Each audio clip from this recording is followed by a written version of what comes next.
Another edition of the Ad Podcast. Super fun guest for you guys today. We have Linda Bethea, who is a seasoned consumer marketing leader and CMO of Danone North America, where she oversees best-in-class strategy and brand growth for Danone's portfolio of beloved food and beverage brands, including Silk, Activia, Oikos, International Delight, Evian, and Happy Family. She brings more than 2 decades of experience leading iconic CPG brands and driving transformational marketing initiatives across major companies. Before joining Danone, Linden helped in senior marketing roles at Diageo, where she led the turnaround of Captain Morgan in North America, and spent over a decade at PepsiCo contributing to standout results on brands such as Lay's, LifeWtr, and bubly sparkling water. Linda holds a BA from Tufts and an MBA in marketing from Northwestern University's Kellogg School of Management. Linda, thanks so much for joining us today. Really appreciate your time. Thanks for having me. Great to be here. So I know I just gave a mouthful of an introduction there. You've done a lot of really cool things over your career, but to maybe give the audience a little bit of context, do you want to maybe tell us a little bit about where you grew up? What'd you study at Tufts? And how did you get into the world of CPG and beverage and alcoholic marketing and advertising? Sure. I grew up in Massachusetts, a small suburb outside of Boston, and I had no idea what I wanted to be when I grew up. I think I'm still figuring that out. I had the opportunity while at Tufts to take a class my senior year on the history of advertising. And I just fell in love with that combination of consumer behavior and business. And so when I graduated, I looked for a job in marketing and advertising, which, given I was coming late to the party, was a little difficult to find. But luckily, I found myself at a startup. I graduated in the height of the internet boom and joined an internet email marketing startup as employee number 6. Wow. Which grew to 200 people and was acquired by eBay, which is a pretty great ride. But I had the good fortune of having an amazing boss and mentor who encouraged me to go to business school and get my MBA in marketing. And so after working there for a few years, that's what I did.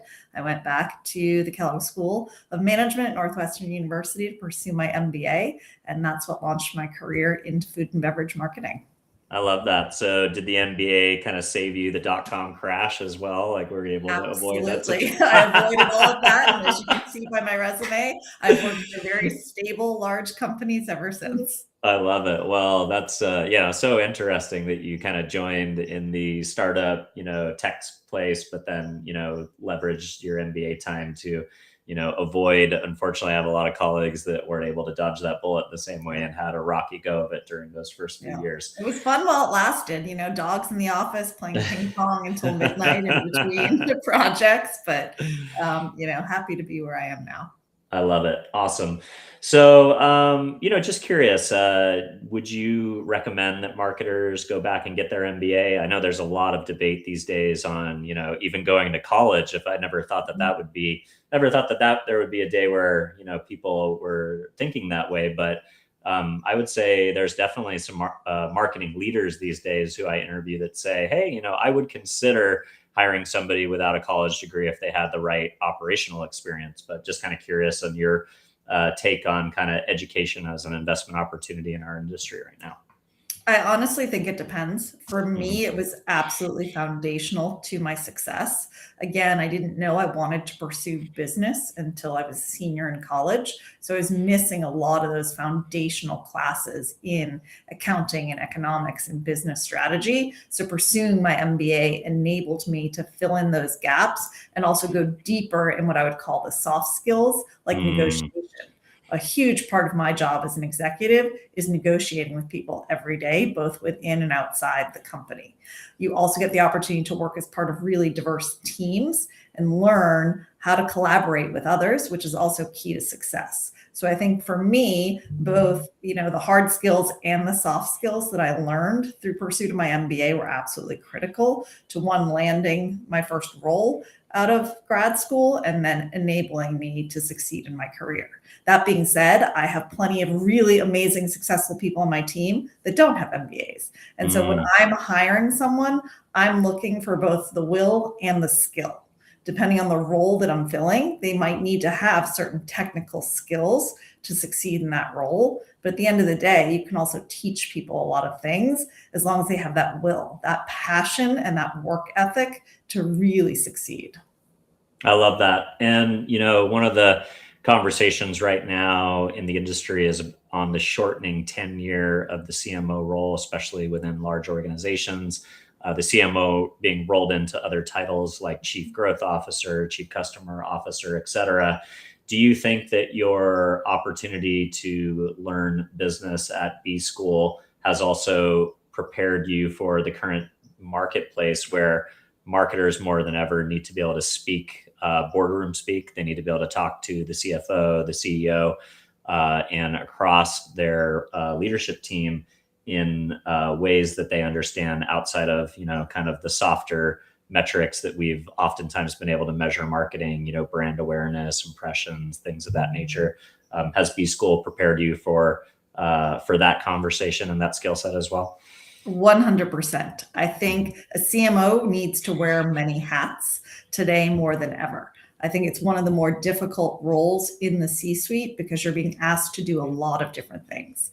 Number one, you need to play a critical role in setting the growth strategy for the company. You need to be a great storyteller, being able to bring your brands to life in a way that connects with consumers. For that, you need to leverage data and be a data scientist, right? Running media plans, also leveraging a lot of data to be successful. And in today's world, being really savvy with technology and AI. And how are we going to leverage that to accelerate growth without losing the human touch? On top of that, you need to speak financial metrics, right? Your CFO is often the one responsible for your marketing budget.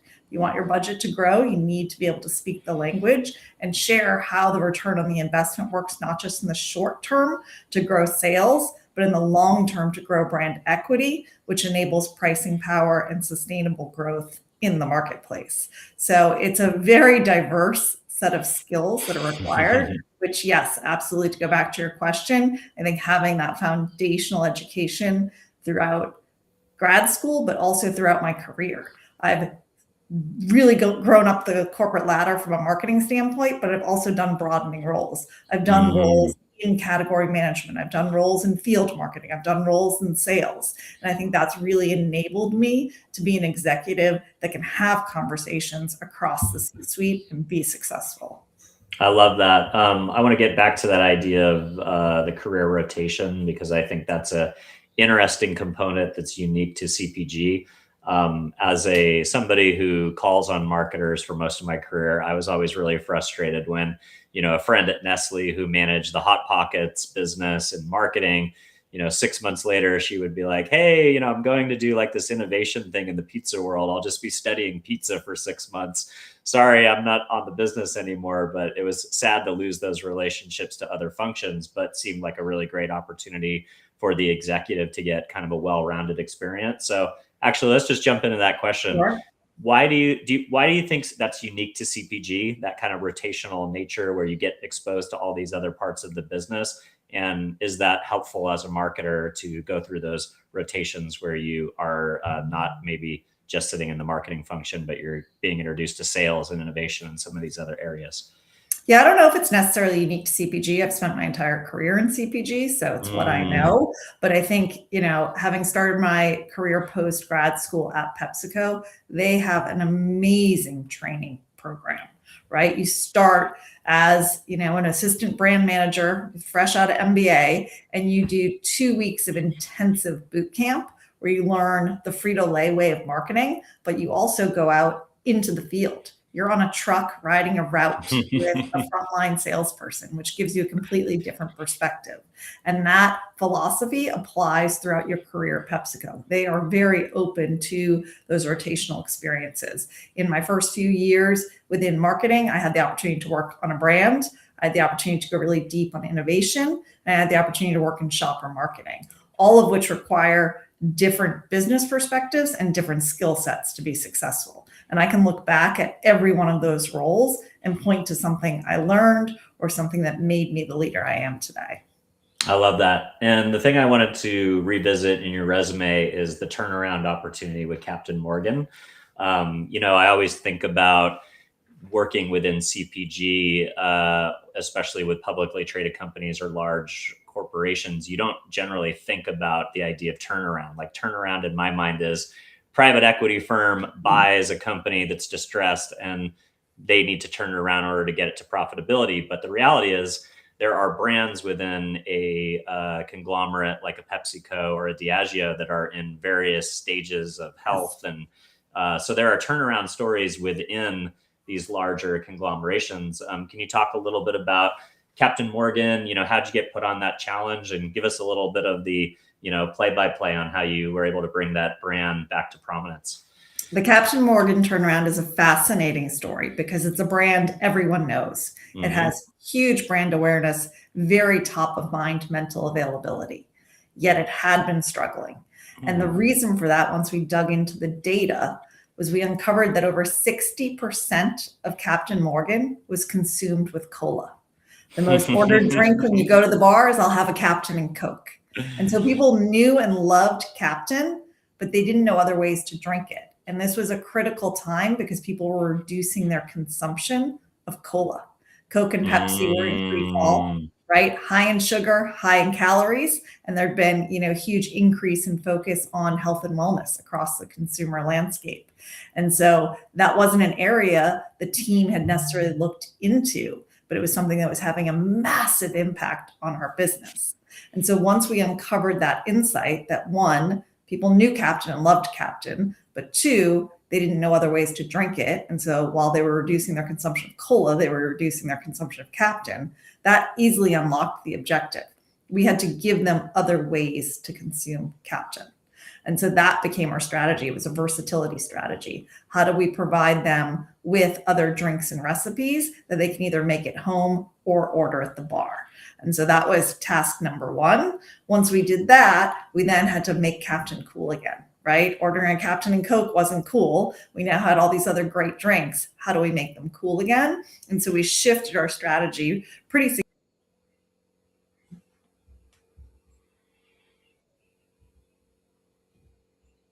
I lost you. Oh, you're good. We had a little drop there, but I think we're good now. So you were just saying, so in the context of the Captain and Morgan turnaround, you basically you had gone through the insight, which is the beverage was the brand was linked to Coca-Cola or cola consumption in general, but then you were able to educate your consumers that there were new, healthier ways to consume it, but now you had to actually drive brand coolness and recognition and kind of bring those things back to the market. Yes. And so it was all about how do we insert the brand into culture in a relevant and authentic way. And Captain has a fantastic brand activation legacy with an actual live captain.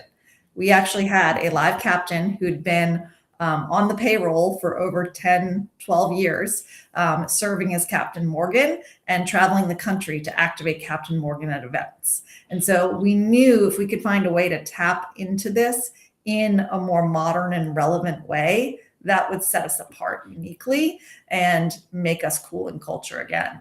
And so what we ended up doing was really, again, digging into consumer insights to find out what were the passion points of our consumers, what types of culture were they consuming? What types of music were they listening to? What types of sporting events were they going to? And we found there was a huge crossover between Captain Morgan consumers and soccer fans. And again, this was several years ago, we were just starting to see the real rise of soccer culture in the US. And so we ultimately brokered a partnership with Major League Soccer, the league, as well as 10 local teams across the country. And we became the official rum partner of Major League Soccer and these 10 teams. And we brought it to life in a full 360-degree campaign where we shot actual commercials in these stadiums with fans in liquor stores and really brought the ethos of Captain Morgan to life that we then brought to the games themselves. We had our Captain Morgan traveling to the games. We went to the All-Star game and activated with Captain on site for the fans. And it was a really, really fun experience to really show how Captain can be integrated into those moments in our consumers and fans' lives. I love that. That's such a great story, and I think an interesting case study. And especially in the beverage category, alcoholic beverage specifically, like you do get kind of married to your mixer, when that drink becomes popular. So a great case study in, kind of attaching yourself to other brands or other modalities when you're kind of thinking about that cocktail space. I wonder, just curious, was there ever a conversation at Captain about working with Johnny Depp as a brand ambassador with his association with Captain Jack Sparrow from the Disney franchise Pirates of the Caribbean? That seems like an obvious question or an obvious conversation that must have come up at some point during your tenure there. Of course. I mean, anytime there's, a famous pirate, we had lots of conversations. That's cool. Did they ever get to the point of like maybe trying to make an offer or actually make that happen? Or can you talk about No, I that? think for us, again, it's back to the authenticity and the fact that we cultivated this Captain Morgan character that was embodied by a real live person. And so staying true to who we are and being consistent with that. We did have a campaign though, where, several iterations of this throughout the years where, it's like, do you have a little bit of the captain in you, and enabling people to embody the personality traits of the captain, do the captain's pose, buy Captain Morgan merchandise so they can be the captain at home. So it's a really fun brand that we were able to activate in so many different ways that really brought fans into the brand franchise and enabled them to be part of the fun. I love it. All right. So I want to get into some tactical stuff.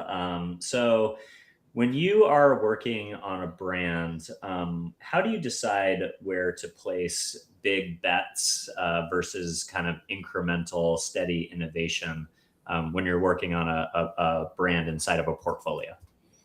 So I think first and foremost, you have to understand the role of the brand in a portfolio. Again, I've worked mostly at big companies with big brand portfolios. And so that's absolutely key, is understanding the role of your brand. Are you a growth brand? Are you a maintain brand? What is your role? And that's really what's going to help you build your marketing strategy, understanding your role and understanding your business objectives. Once you have those, then you can build your marketing objectives and your communication strategy. I do truly believe that focus is key, and not spreading yourself too thin across too many marketing channels or tactics, but understanding what are the right ones that will reach your consumer target with the right message at the right time to achieve those objectives. I love that. You've overseen some of the most recognizable food and beverage brands in the world. How do you balance legacy brand equity with some of these brands being hundreds of years old and a very attached history to food industry or culinary, but then also with the need to constantly evolve with the way that trends are moving within food or culture at large? It's a delicate balance. I think I have had the privilege to work on some iconic legacy brands, and it's really important to understand what the heart of that brand is. What does that brand stand for in the minds of consumers? And what are the key distinct brand assets that you should never walk away from, because it's what made you who you are. And so it's that timeless purpose, that timeless positioning, those timeless brand assets that are going to be always in your toolbox. But then it's what you do with those to make them timely and relevant. We are operating at a time when the consumer landscape, the media landscape, and the technology landscape are evolving more rapidly than I've ever seen in my career. And so as a brand, you have to evolve as well, but you have to evolve within that framework of understanding your timeless purpose and positioning and finding a timely and relevant way to bring it to life in today's world. Yeah. And you talked a little bit about the consumer expectations around health, better for you products, sustainability, transparency in ingredients and where things come from, even down to, who are the people who pick the fruit or source ingredients that go into your formulation and how are they treated, supply chain transparency. How can brands respond to some of these trends without missing the authenticity of it and coming off in maybe a whitewashing effect or in an effect where it doesn't feel authentic. And I know that's a buzzword, but I feel like it has to be. It is, but it's true, right? Purpose washing. Everybody wants to have purpose today. Again, I think it goes back to the heart of the brand. And I'll start with an example from many years ago, but one that I think is still relevant today, which is Lay's potato chips. Lay's is a huge iconic brand with a great history. Everybody knows Lay's, but when I was working on the brand back in 2010, we were starting to lose sales and share. There were a lot of smaller, so-called more premium brands that were starting to eat into our share. And the more we dug into it, they were viewed as healthier and we were viewed as junk food. And so what we did was we dug deep to understand, okay, what had made Lay's so iconic? And what were some of the truths behind the brand and the product that we could tap into to make it relevant and to grow the brand again? At the end of the day, a bag of Lay's classic potato chips are just potatoes, oil, and salt. It's actually a very simple product when you think about it. And we knew we had a fantastic story to tell because we knew we had these amazing Lay's potato farmers across the country that were growing the potatoes that went into Lay's potato chips. And this was at a time when local food movements were on the rise and everybody wanted to know where their food came from. People don't think that junk food is real food or that it comes from the farm down the street. So it was a perfect opportunity for us to highlight our Lay's potato growers and show that these are real people living and working in your communities, growing real food that goes into your delicious bag of Lay's potato chips. And so we created a campaign that highlighted these farmers. And there were some fantastic stories that literally brought a tear to your eye, talking about how, I've been a Lay's potato farmer since I was a kid because my dad was a Lay's potato farmer, because his dad was a Lay's potato farmer. This is our family and this is our family business. And I take such pride in growing the best potatoes to make the best potato chips. And it was a fantastic campaign. We brought it to life through TV, digital, in-store. We had this amazing out-of-home display in the subway in Chicago that literally had potatoes growing out of the ceiling. Potatoes and Lay's potato chips are grown closer than you may think. So we really had some fun with the basic brand truth of the fact that Lay's potato chips are made from real potatoes grown by real people. And we completely turned around the brand. We were actually the fastest growing CPG brand in 2010 as a result of that campaign. And I think, again, it goes back to you have to be authentic and tell an authentic story because consumers can see through the BS. If you're not being real and you're trying to purpose wash, they're smarter than you think, and they will see through that. But if you're telling a true story and you're bringing it to life in an authentic way, that will resonate. I love that. And I think that concept was even maybe borrowed from another brand for a Super Bowl commercial at one point. So Congratulations for having the initial insight. I think about new challenger brands like Tractor Beverage, that's their entire ethos is, we work with farmers, but we work with not only organic farmers, we work with regenerative farmers. So going back to the treatment of the soil. So I think a lot of brands have drafted off that initial strategy that you guys came up with Lay's back in 2010. So, but you have to do it in an interesting way, right? Yeah. Regenerative agriculture is big, but do consumers really want to learn about regenerative agriculture? I'll use a more recent example from our Evian water portfolio. Evian comes from the French Alps, right? It's actually from the source in Evian, France. And a lot of people don't understand the differences between bottled waters. But as a consumer in that moment of thirst, right, you don't want a science lesson. You don't necessarily want to understand the difference between a filtered water or a spring water. And so how do you communicate that really amazing product difference in a way that's going to break through and resonate? And we feel like we did that recently with our Mountain of Youth campaign, where we highlighted the French Alps and the pureness of the water that comes from there, but again, in a very fun and relevant way. I love that. That's really cool, especially when you're, out there competing against brands like Liquid Death and these brands that are trying to, bring beer and energy drink, marketing to the water category. But I think if you think about, what brands like you guys have been able to do, talking about sourcing, or brands that continue to lean into Epicurean and kind of the fine dining element, there's still a lot of room to play outside of, what challenger brands like Liquid Death have been able to accomplish. What does modern brand building look like to you in a data-rich, performance-driven marketing environment where so much is measurable? AI is giving us more and more data points than ever. We could really, spend a lot of time in the laboratory figuring out all sorts of metrics that drive ROI. But some brands in recent times have done that in deference to making sure that they still have people know who they are and people care about who they are. Mm-hmm. So how do you balance performance and brand building in the modern environment? Yeah, I think modern marketing is a bit of a buzzword these days as well. For me, the fundamentals of marketing still matter. The 4 Ps are still absolutely critical to setting your brand strategy and your brand plans. But in today's evolving landscape, you have to move at the speed of culture.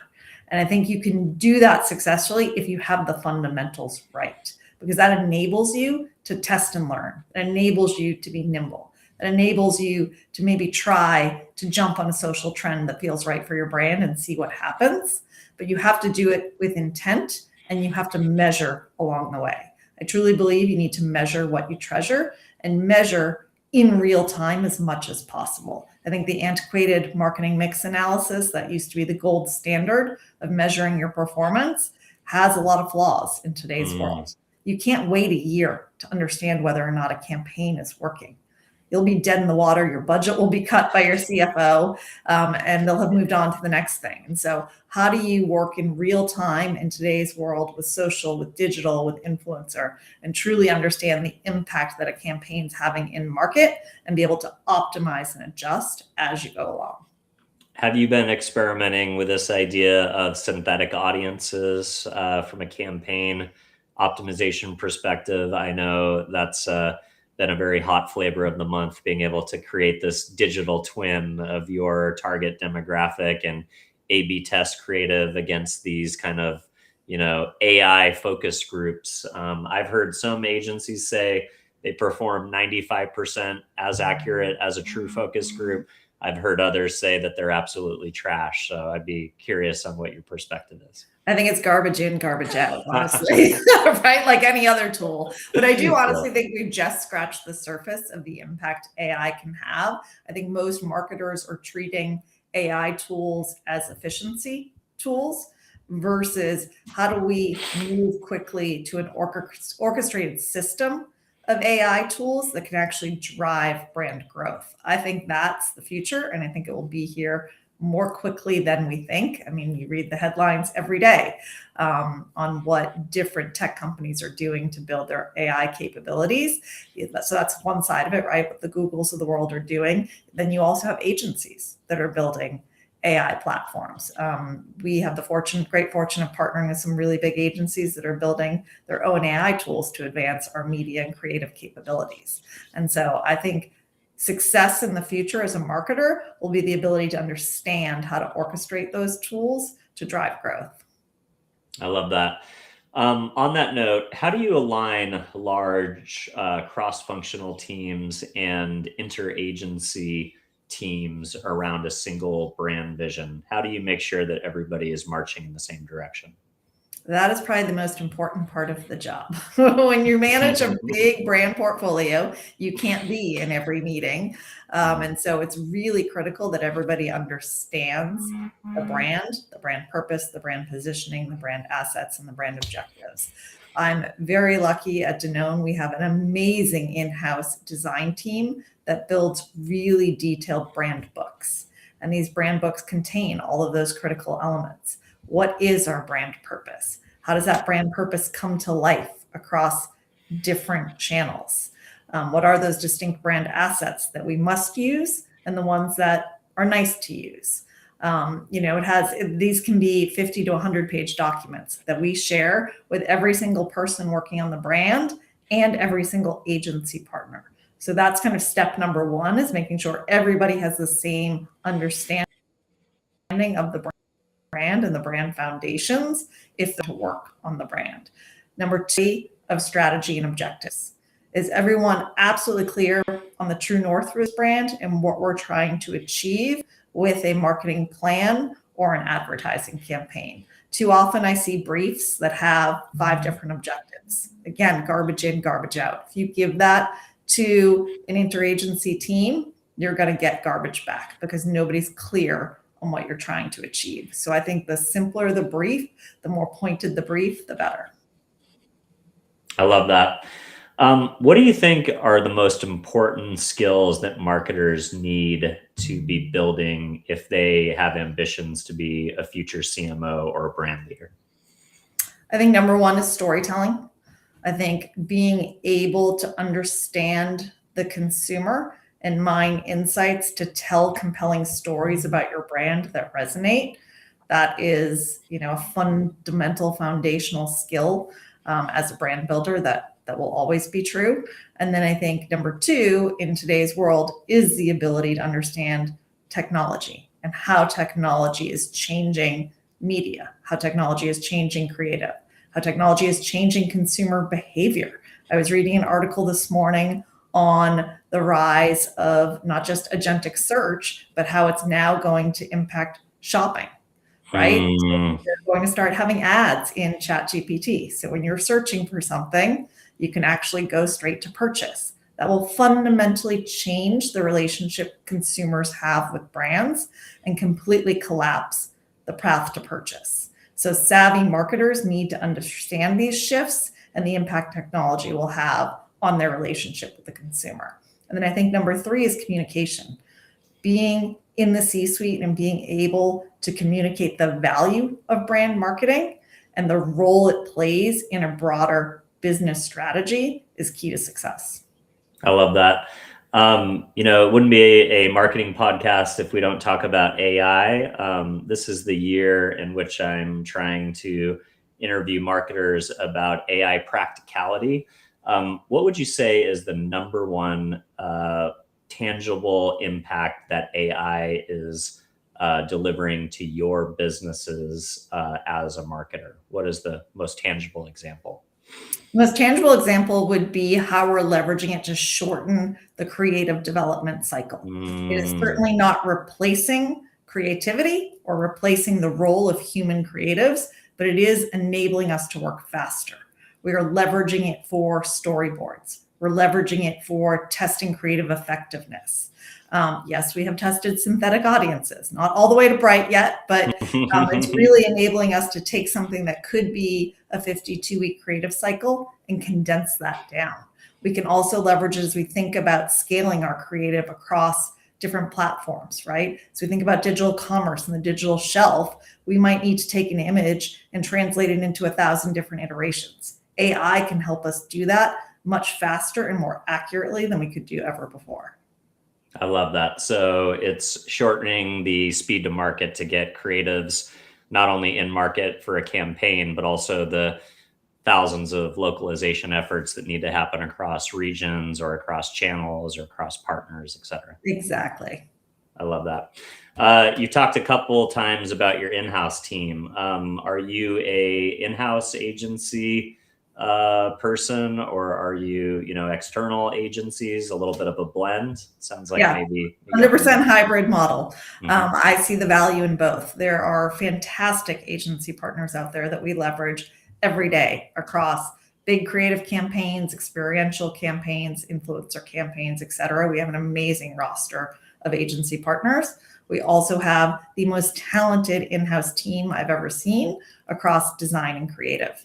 And what I love about the blend is you're taking people internally that know your brand better than anyone else. They live and breathe your brands every day.